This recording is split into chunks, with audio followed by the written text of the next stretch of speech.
ঢাকা বিশ্ববিদ্যালয়ের প্রথম বর্ষের শিক্ষার্থী ফারদিন আহমেদ তুষার থাকেন শহীদ ওসমান হাদি হলে। হলের নিচে মুমূর্ষু অবস্থায় কুড়িয়ে পান নিজের শখের বিড়াল মিনিকে।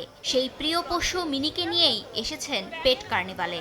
আমি যখন হলে আসি তখন আয়শা দেখি ওর মতো আরো 3 জন আছে ওর ভাই বোন। ওদেরকে দেখি মানে কেউ ঠিক মতো খাবার দেয় না, এখন প্রতিদিনই খাওয়াই।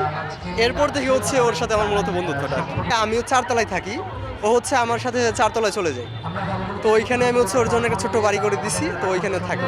তুষারের মতো এমন আরও অনেক প্রাণীপ্রেমিক মঙ্গলবার জড়ো হয়েছিলেন ঢাকা বিশ্ববিদ্যালয়ের টিএসসি প্রাঙ্গণে। ডাকসু এবং প্রাণী সম্পদ অধিদপ্তরের যৌথ উদ্যোগে আয়োজন করা হয় পেট কার্নিভালের। রাজধানীর বিভিন্ন প্রান্ত থেকে প্রাণীপ্রেমীরা অংশ নেন এই আয়োজনে।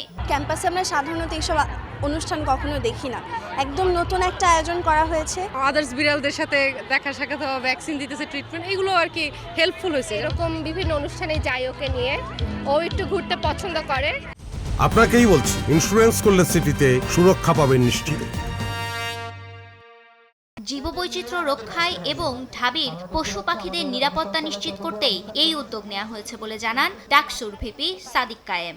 এই আয়োজনের মূল উদ্দেশ্য হচ্ছে আমরা আমাদের নির্বাচনের সময় আমরা একটা ইশতেহার বলেছিলাম আমরা নিরাপদ ক্যাম্পাস গড়তে চাই। এখন এই নিরাপদ ক্যাম্পাসের যত স্টেক আছে সবার জন্য নিরাপদ ক্যাম্পাস গড়ে তোলা সেটা আমাদের দায়িত্ব। আমরা ডাকসু নির্বাচনের পর চেষ্টা করেছি এটাকে একটা প্রাতিষ্ঠানিক রূপ দিতে। শুধুমাত্র একদিন আমি এই অবলা প্রাণীগুলো কেয়ার নিব, তারপর আমি তার খোঁজ খবর নিব না, এমন যেন না হয়। পশু পাখিদের ফ্রি হেলথ চেকআপ, পরামর্শ সেবা, র্যাম্প শো সহ ছিল ভিন্নধর্মী নানা আয়োজন। সব মিলিয়ে টিএসসি প্রাঙ্গণ পরিণত হয় প্রাণীপ্রেমীদের আনন্দ মেলায়। ফারিয়া ফারুকি, সময় সংবাদ, ঢাকা।